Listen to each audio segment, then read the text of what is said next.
Hey folks, Randy Go, Trout Magnum Man with you here today. Folks, I've got another little video for you here from fishing down under the bridge. Haven't been able to get out fishing too much. Been sick, doctor's appointments, nothing major, just going through life. That's all it is. But sometimes you get slowed down, and boy, I sure wanted to be out fishing, but hadn't been fishing in about a week now. So hopefully I'm gonna get back out tomorrow. Hopefully. And the last time I went fishing, which is this video, on the way home, I got rear-ended at a red light in my brand new Mazda CX-5 2021 Signature. To look at it, not much damage, but sure made me sick. Hadn't had the vehicle 6 weeks, and I was bummed out about that. So I got to get it. It's drivable. I'm driving it now, but I turn it in here in about a week and a half to get it repaired if the parts come in. And so it's just been one thing right after another, which has kept me off the water. But anyway, that hopefully is going to change. I tell you, folks, going through the years in life, and you get on up, and one thing leads to another, and puts off doing what you want to do. It's just, but that's part of life, isn't it? That's the way it goes. But anyway, folks, I've told you before that when I get on fish, I'll wear a spot out. I enjoy going to new places as much as anybody else, but when I know I can go somewhere and pretty much have a good idea I'm going to catch fish, I'm going to go there. I just enjoy catching fish. I have a lot of fun doing it. And like I said, I like going to new spots, but I just want to go somewhere where I can catch some fish. And if that means going to the same spot over and over and over again and catching a ton of fish, that's what I'm going to do. And I'm able to do that under the bridge. I found this spot 12 years ago on Google Maps. Made a 110-mile drive right to the spot. Never been there before in my life. Had a rod, didn't have a cooler. I used to keep fish back then. Had no stringer, just my rod and my tackle bag, and that was it. I walked down under that bridge, and it was a beautiful fall day, and I caught something like 70 crappie, all of them 12 to 14 inches. And I've been going back to this spot ever since for well over the decade. I mean, it's been there a number of years that I've been going there. And it's always produced fish this time of year. Now, I want to get back into deadlock. The bluegill should be up in there now, hopefully, should be. But the other day when I went down, I took some cutters and cleaned up some buck bushes there on the opposite side of the bank where I could fish and wouldn't get tangled up in the buck bushes in my cast, and had room to sit my bucket down and get over there and fish. And you need to go down there when the water level is about you know, half foot lower than it normally is, what the lake normally is. And that's so you can get all access points on all around that bridge, because when the water gets up too high, there's only just like 1 or 2 spots you can fish. But the other day when I was down there, of course I didn't fish where I would normally start out fishing because there was 2 gentlemen fishing there. So I had to go to the other side of the bank and cleaned it off, and made me a good place to fish there. Now those fish are holding right on the edge of that ledge, about 21 feet deep. I heard someone remark, well, it looks like you're catching them on the fall. No, I'm not catching those fish on the fall. I have caught them on the fall down there before, but they weren't on the fall the other day. They were hanging real close to that ledge, right as you're starting to retrieve up to really start lifting the jig up out of the water column, and that's when they would hit it. But they were down deep. They were down pretty darn deep. And down there, what happens, there's a power plant on top of Raccoon Mountain that's constantly pumping water. And what happens under that bridge, the water can flow one direction, it can change 5 minutes and flow the other direction. And sometimes it can just be no flow at all there. But when there's flow, and it can be pretty heavy flow, I've never caught a fish while the water is flowing one direction or the other. What I have done is when the water flows one direction and stops before it starts to come back the other, and for about 15 or 20 or 30 minutes, the fish can turn on. They can turn on big time, and you can catch a ton of fish, one right after another. It's a pretty unique place to fish. I've taken people fishing there before, and they're amazed when that water starts flowing through there. It looks like a little stream. And sometimes the water gets really swift. It gets so swift that it will muddy up the banks, both banks there. The water's flowing so swift. And when that happens, it usually turns the fish on pretty good. Don't understand that, but that's just what it does down there. And also someone commented about the train spooking the fish. You know, when I first went there, I thought that might happen myself. When those trains come over and will spook those fish, that's never been the case. Many times it seems like the train stirs them up and gets them to biting. That may be just my imagination, but one thing for sure, it doesn't spook those fish off there when you find them in there. That's a fact. And sometimes during the fall of the year, you will go down there looking for crappie, and the crappie may not be moved in yet, but what is still there hanging around is lots of largemouth bass and many times lots of spotted bass. Now, I haven't run into a case like that in a few years, but that can happen down there too. It's just a fantastic place to fish, and if you use Google Maps, you can search areas where you're wanting to fish, and you can find places like that. And that's just exactly how I found it, just looking at the map. And so let me go check it out. Well, you know, it turned out to be a great place. I caught these fish on Salbug and Bison Colored Trout Magnet on a Daiwa Gekkoman jig head, 1.5 gram. I used once again, the Aging Master Blue Moon fluorocarbon line. Now that line is ideal for what I'm doing. It sinks quick. It's got just enough stretch in it when you're, especially for fishing for crappie, you know, it works out real well catching crappie. It is hard to see. It's hard for me to see. I mean, there's times when I can't see it at all, but it's such a game changer of not having to fish with a leader. And it's fluorocarbon is, while it's not a super line exactly, it's much more sensitive than fishing with nylon. So it's somewhere between a super line and nylon. I still like fishing with my polyester line. That stuff is just number one, I can see it. Number two, it's super sensitive, and the hook sets are instantaneous. It's just pretty good stuff, but you have to use a leader with it, and it can snap in a heartbeat since there's no give to that line. There's no stretch at all. But I'm not giving up completely on using my polyester line. I'm gonna go back to using it because I just enjoy using it too much. And plus, like I said, I can see it no matter where it's at in the high vis color. But the Blue Moon fluorocarbon really works out well in this situation. Also, people have asked me about using the Berkley Power Bait Power Wiggler. Do I use it all the time? I tend to use it all the time, but I have gone periods where I don't use it at all. And what happens with these scents and these nibbles and all of this stuff, now people would tell you they make a huge difference. And I obviously think they make a difference, or I wouldn't be using it. But here's what happens. I have gone for a year and a half at a time without fishing with these. Don't put anything on there. I catch just as many fish. And then you'll have a day where you're not catching anything, and you decide, okay, I'm gonna come back tomorrow or whatever, and I'm gonna have some power niblets, I'm gonna have some power wigglers, I'm gonna have some scent, I'm gonna have something, and you start using it, and you start catching fish. So it gets in your head, hey, this is helping me to catch fish. Well, it may help you catch fish, and it may not. But what happens is, you think it's helping you, so you continue to use it. And you know, I did an experiment down there the other day. I fished several times, made several casts without the power wigglers. I had no problem catching fish. It just seems like that if fish are there and they're in a biting mood, you're going to catch them whether you're using the power wiggler or power niblets, whatever you want to use, the scents. One thing I have noticed by using the little pieces of Berkley Power Wiggler, if there's a whole bunch of tiny bluegill around, you will seem to attract them more than you normally would if you didn't use that stuff. That I know for a fact.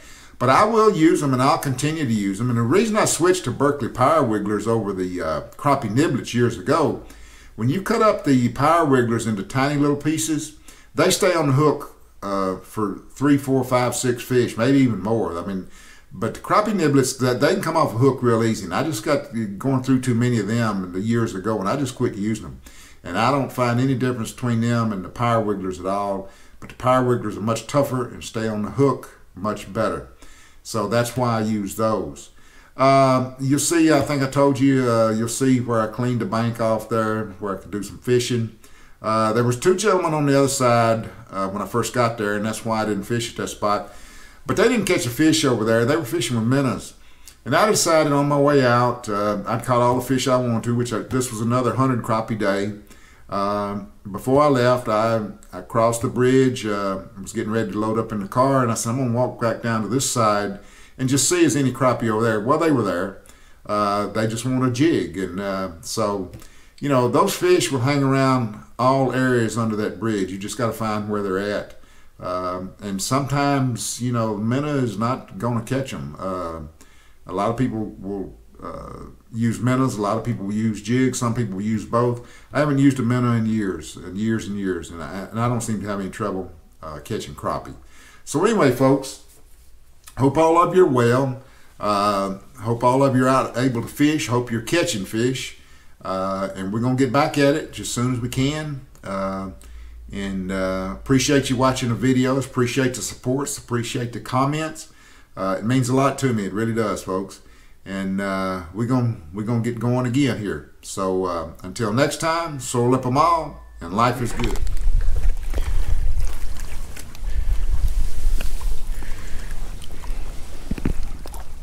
Good morning, everybody. Randy Gold, Trout Magnet Man, with you here today, down here underneath the bridge. Just want to show you a little handiwork where I cleaned up down here the other day.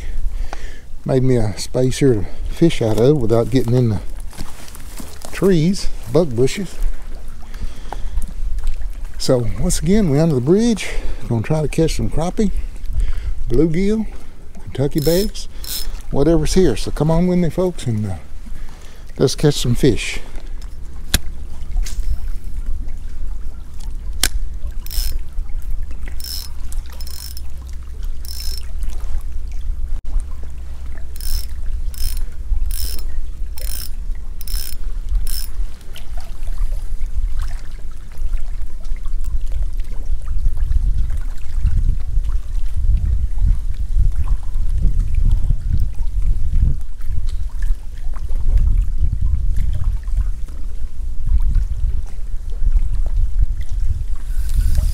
What we got here, folks? What we got here?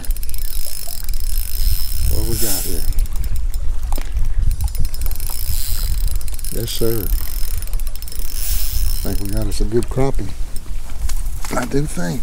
I'm not sure what we got. To tell you the truth, I think it's no. We got us a pretty spotted bass. What you talking about?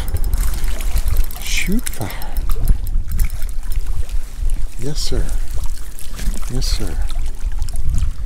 Got us a pretty spotted bass. All right. I'll take a bunch of them, folks, if I can catch them. That's fun. That's a beautiful fish. All right.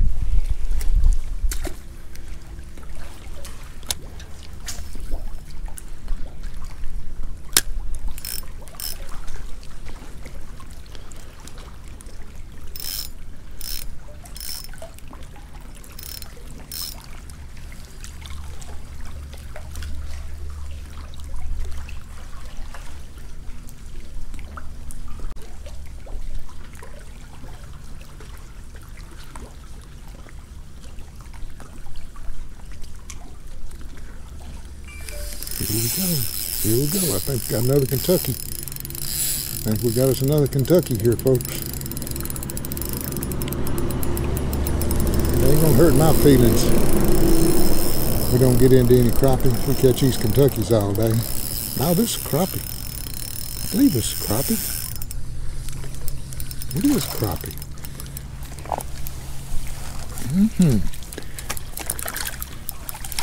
I tell you what, now this show you about these fish.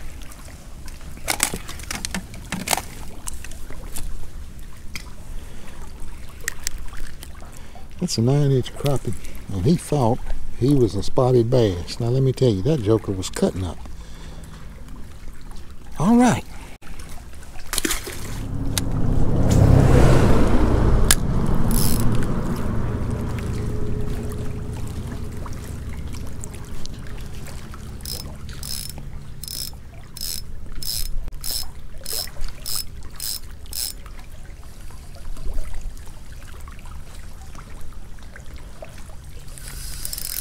we go, folks. Here we go. Here we go.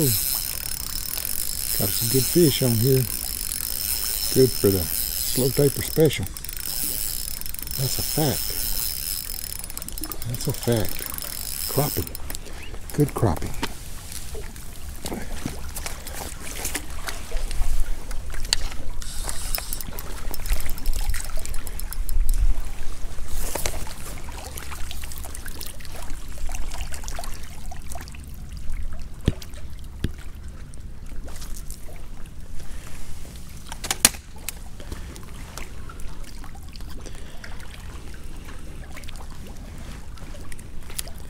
It's a 10-inch fish, folks. He'll go 10. Now, I've seen down here before when the only thing would show up down here this time of year would be 10-inch fish. But hey, if that's what I'm catching, that's what I'll take.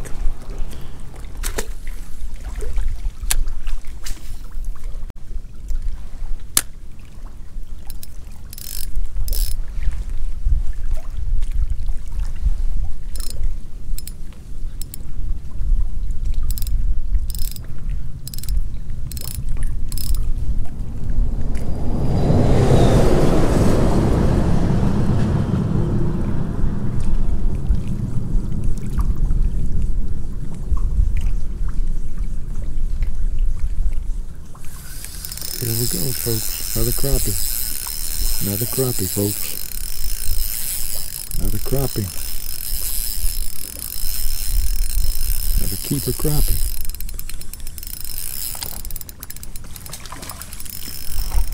Yes, sir. There's a better crappie here. Oh, yeah. Shoot fire. What you talking about? Yes, sir.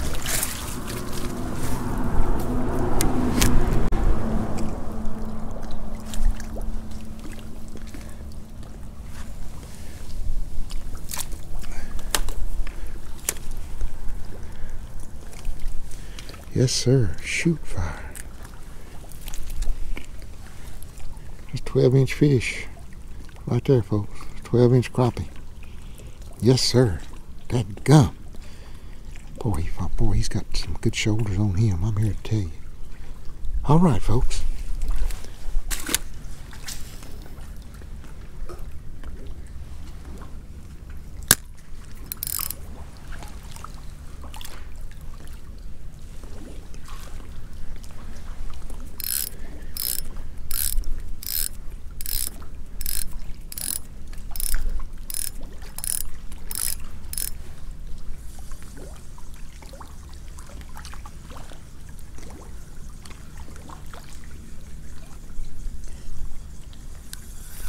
Go, folks. Here we go.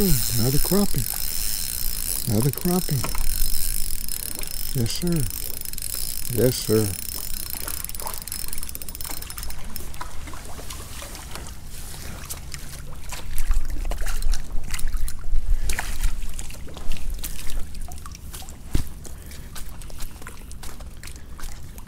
Come on, simmer down here. Simmer down here. Where's that jig? Where's the jig?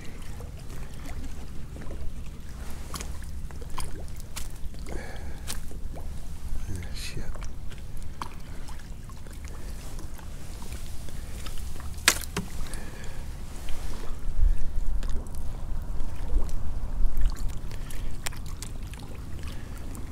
Nine-inch crappie.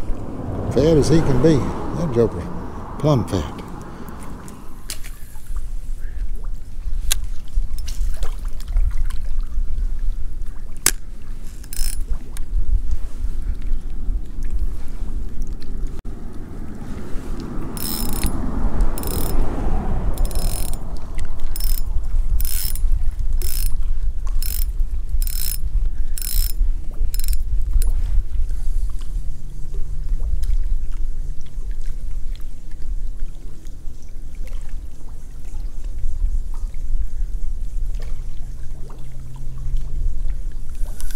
Here we go, folks. Here we go. It's better crappie here.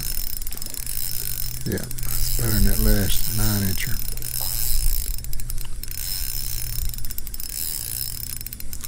Yeah.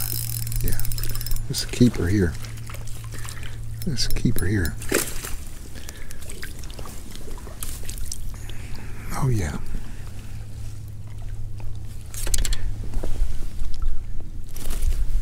Simmer down.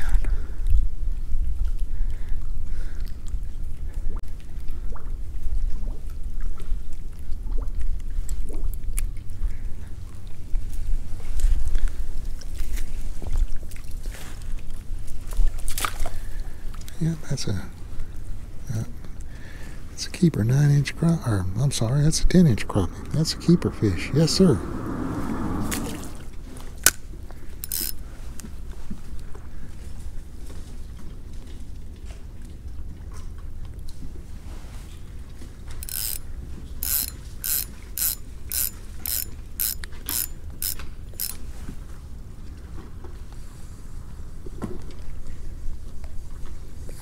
Here we go, folks. Another crappie. Another crappie. I feel like a decent one here. Huh. Y'all hear me say that a lot, I'm telling you. I believe he is a decent one, though. I believe he is. Might be the best one yet. Had that 12-incher. Let me see what this one is. Oh, yeah, it is the best one yet. Shoot fire. What you talking about? This is what I've been waiting for to show up right here. Yes, sir. This is what I've been wanting to show up right here.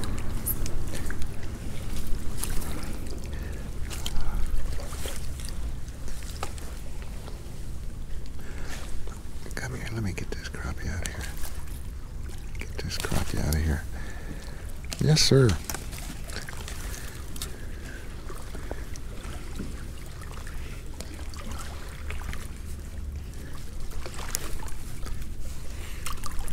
All right. Now, folks, this is what I come down here for. Well, hey, I come down here to catch fish, and I do that. But this is every bit a 12-inch fish right here. Yes, sir. Yes, sir. Get all that stuff off of it. That's a nice crappie in anybody's book. That's a 12-incher. All right. Shoot fire. Yes, sir. That's a good fish. All right.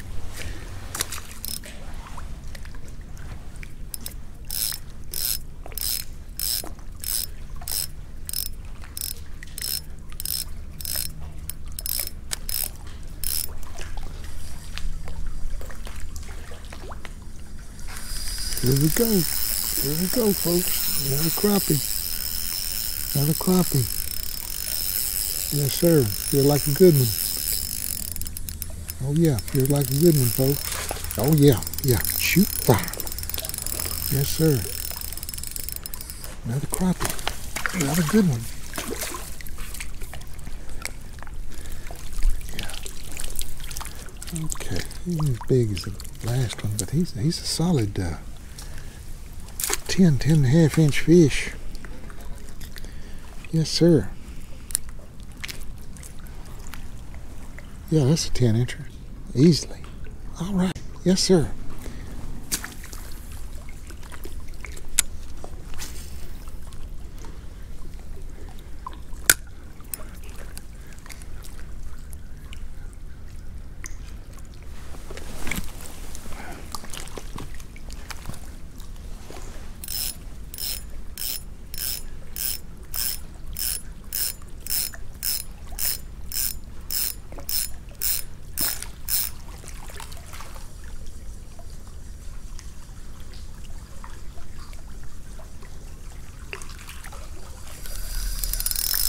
Here we go, folks. Got us crappie off the bridge pillar. Pretty good crappie, too. Yes, sir. Pretty good crappie, too. Oh, yeah. Shoot fire. Yes, sir. Good crappie. Good crappie. Yes, sir. Well, I say good crappie. He ain't that. I'll tell you what. I get fooled all the time with these fish.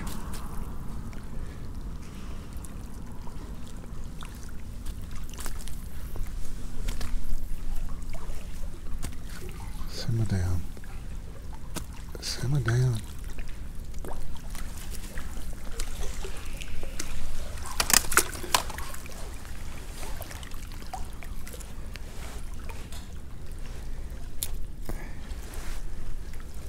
Not a bad crappie. All right.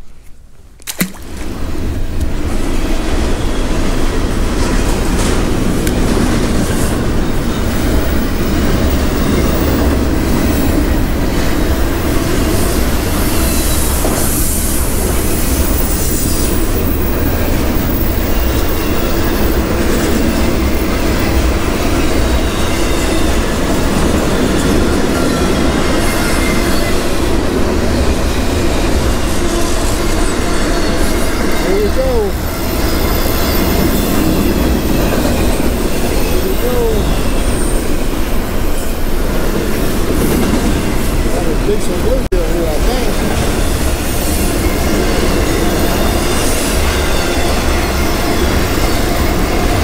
Oh, another crappie.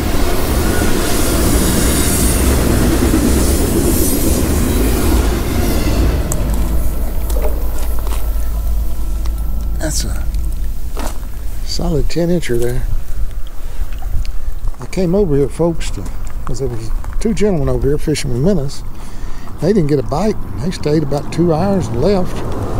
But there's crappie in here. I'm going to see, can I catch another one over here?